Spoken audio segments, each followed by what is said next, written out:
Bismillahirrahmanirrahim. Assalamu alaikum. Welcome to my channel Code Lab. So today we will discuss about what is CSS and their types and what is specificity of inline, internal and external. सबसे पहले जो है हम discuss करेंगे CSS है क्या. CSS stand for cascading style sheet. ये एक स्टाइल शीट है जो HTML के डॉक्यूमेंट को स्टाइलिंग करने के लिए यूज़ होती है. मैंने जैसे कि आपको पिछली वीडियो में बताया था कि HTML क्या है.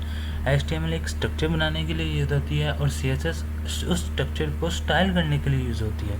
कोई भी वेबसाइट आपको नज़र आ रही है, उसका स्ट्रक्चर जो है जिस तरह एक घर का नक्शा होता है ना, उसी तरह एक स्ट्रक्चर है वेबसाइट का, वो HTML के ज़रिए बनता है और CSS के ज़रिए उस पर स्टाइलिंग होती है. जिस तरह घर की टाइल वगैरह लगी, उसके अंदर फर्निश्ड वगैरह हो गया, वो उसकी मिसाल CSS से ली जा सकती है. और इसके 3 वेज़ हैं for styling. First of all inline, second internal and third external. अब मैं जो तीनों मेथड्स को आपको प्रैक्टिकल करके दिखाऊंगा. HTML का मैंने आपको प्रैक्टिकल नहीं करके दिखाया, वो भी मैं आपको इस वीडियो में सारा आपको बता दूंगा. अगर आपको कुछ कंसेप्ट क्लियर ना हो तो आप कमेंट सेक्शन में पूछ सकते हैं. ये देखें ये HTML का एक डॉक्यूमेंट खुला हुआ है, इसको मैं आपको डिटेल बता सकता हूँ. फिर आपने शिफ्ट दबा के 1 क्लिक करना है और ये VL कोड के अंदर आपको सिर्फ VL कोड के अंदर नहीं, और भी बहुत से सॉफ्टवेयर था, लेकिन जो मुझे पसंद है वो VL कोड है और ये ID है और बेस्ट है. 1 क्लिक करेंगे तो इसको एंटर कर दीजिए, ये होल डॉक्यूमेंट आ जाएगा. इस एक टैग का मतलब मैं आपको अगली वीडियो में बता दूंगा. सबसे पहले तो इस वीडियो को देखते हैं कि आपने इनलाइन CSS कैसे यूज़ करनी है. इनलाइन CSS कमेंट करने के लिए वेयर इज़ इनलाइन CSS. ये जो है ना, ये इनलाइन CSS है कि H1, ये कमेंट मैंने ऊपर किया, ठीक है. ये कमेंट करना भी मैं आपको सिखाऊंगा. सबसे पहले कोड लैब ज़ूमर लिखते हैं, ठीक है. इसके अंदर जाके हम इसको स्टाइल टैग देते हैं. Style tag is use for styling. ये किसी भी एलिमेंट को अगर आपने स्टाइलिंग करनी है तो स्टाइल टैग ज़रूरी है. कुछ चीज़ें हैं जो ऐसे हो जाती है लेकिन वो बैड प्रैक्टिस है, तो इसके लिए आपको स्टाइल टैग यूज़ करना ज़रूर है. आप इसको कलर दे दें ग्रीन एंड कलर देने के बाद उसको फ़ॉन्ट साइज़ कर दें. कलर उसका बैकग्राउंड का कलर आप कहेंगे कि कलर कैसे है, कि आपने जो टेक्स्ट का कलर चेंज करना है वो क्या है, वो ये कर दें. एंड सपोज का बैकग्राउंड कलर, जो उसके बैकग्राउंड कलर है वो कर दें आप ब्लू कर दें, ठीक है. अब मैंने इसको लाइव सर्वर से ऑन किया हुआ है.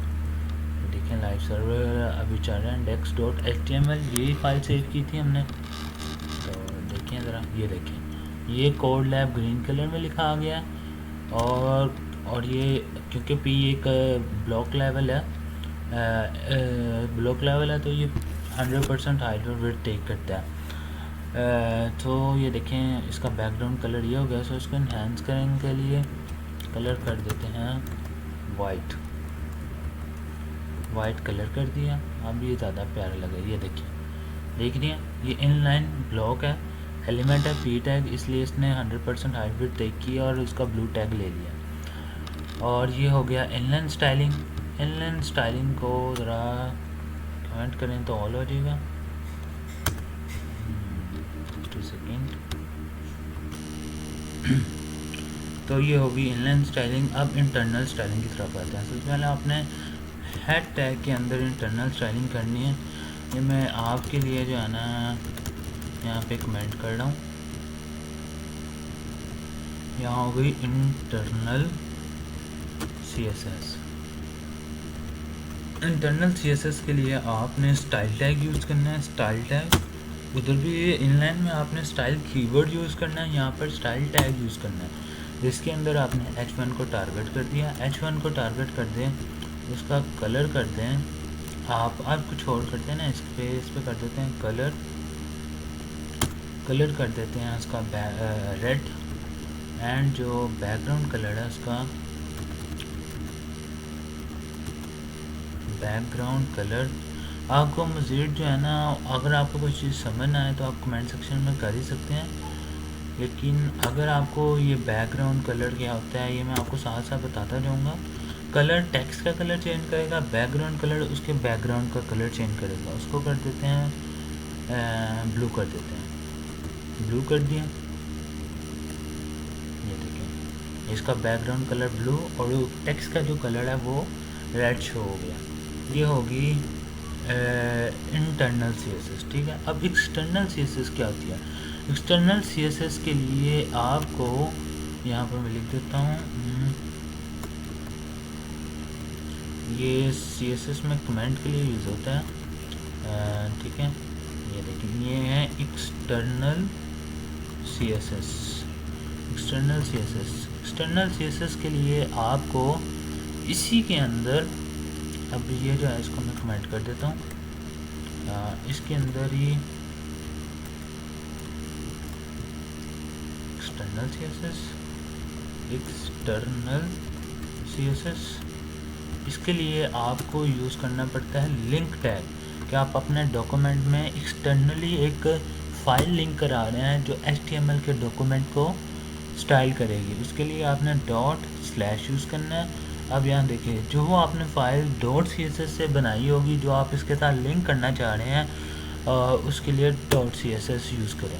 अब .css यूज़ कर रही हैं, अब H1 है, अब इसी को हम एक्सटर्नली स्टाइलिंग करते हैं। तो स्टार्ट करते हैं। देखिए H1 को टारगेट किया, सबसे पहले उसका फ़ॉन्ट साइज़ यानी उसका जो साइज़ है, फ़ॉन्ट साइज़ उसका कर दिया, फ़ॉन्ट साइज़ कर दिया 50px, वो काफ़ी बड़ा हो जाएगा। और उसके बाद उसका बैकग्राउंड कलर कर दिया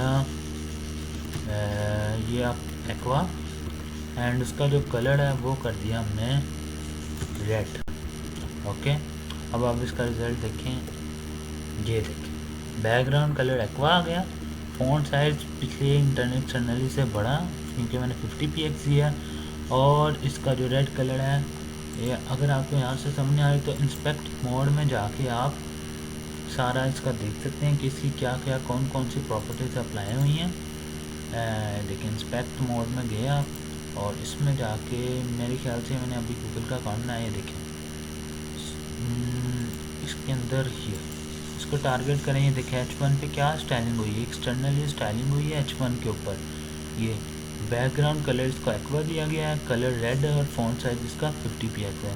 ये फ़ॉन्ट साइज़ ख़त्म किया, ये छोटा हो गया, ये बड़ा हो गया, ये छोटा है, ये बड़ा। देखा, ये डेवलपर टूल इसको कहते हैं। डेवलपर टूल इंस्पेक्ट मोड से भी आप इसकी स्टाइलिंग चेक कर सकते हैं।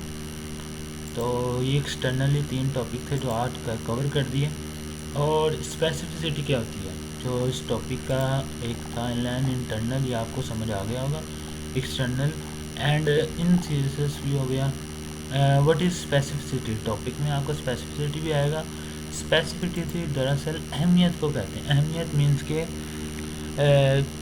कौन सी चीज़ पहले वर्क करेगी और कौन सी चीज़ बाद में वर्क करेगी। इस चीज़ को मैं इससे ज़्यादा मज़ीद कोलैबोरेट नहीं कर सकता। सो इसके लिए एग्जांपल देखते हैं। ये सपोज़ सबसे पहले इनलाइन वर्सेस इंटरनल कर लेते हैं। इसको स्टाइल टैग वो यूज़ करते हैं। मैं बस आपको सिंपल वर्ड्स में बता देता हूँ कि इनलाइन में जो है ना, इनलाइन वर्सेस इनलाइन ब्लॉक में इनलाइन चीज़ पर काम करेगी। मैं नीचे लिख देता हूँ इनलाइन वर्सेस एक इंटरनल में internal work only internal. Inline work करेगी because its specificity is greater than internal से, ठीक है, इंटरनल से ग्रेटर देन। सेम ये चीज़ लाइन को मैं कॉपी करता हूँ, कंट्रोल सी, और स्टाइल टैग में कंट्रोल V करके देखता हूँ। इंटरनल वर्सेस इनलाइन में इंटरनल वर्सेस एक्सटर्नल लगा लें, क्योंकि ये इन दोनों में जो है ना इंटरनल ये स्टाइल टैग है इंटरनल, और इनलाइन के अंदर इनलाइन सबसे पहले वर्क करेगी, बाद में इंटरनल करेगी। और इंटरनल वर्सेस वो वीडियो छोटी हो गई थी, मैं सिर्फ आपको इस वीडियो में इसमें थोड़ा सा आपको डिस्कस करूँगा।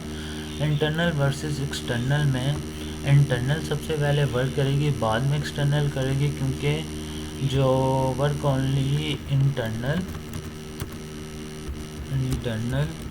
Because its specificity is less than to internal नहीं एक्सटर्नल। इसको मज़ीद कोलैबोरेट करने के लिए आप इसका प्रैक्टिस भी कर सकते हैं। इसको टैग कंसिडर कर रहा है तो इंटरनल की जो स्पेसिफिसिटी है वो ज़्यादा है बनिस्बत एक्सटर्नल के। तो सबसे पहले ये इनलाइन के एलिमेंट की जो स्टाइलिंग है वो वर्क करेगी। ये लाइन को ध्यान से सुनिएगा, सबसे पहले इनलाइन वर्क करेगी, फिर इंटरनल वर्क करेगी और देन एक्सटर्नल वर्क करेगी। मुझे उम्मीद करता हूँ कि आपको ये वीडियो की समझ आ गई होगी। इंटरनल, एक्सटर्नल और इनलाइन की स्टाइलिंग करने का आपको तरीका भी आ गया होगा, और स्पेसिफिसिटी इन तीनों में से किसकी सबसे ज़्यादा है वो भी पता चल गई होगी। इनलाइन की सबसे ज़्यादा है, उसके बाद इंटरनल किया और उसके बाद एक्सटर्नल किया। Thank you very much. अल्लाह हाफिज़। वीडियो को लाइक कर दीजिएगा, चैनल को सब्सक्राइब कर दीजिएगा। Thank you. अल्लाह।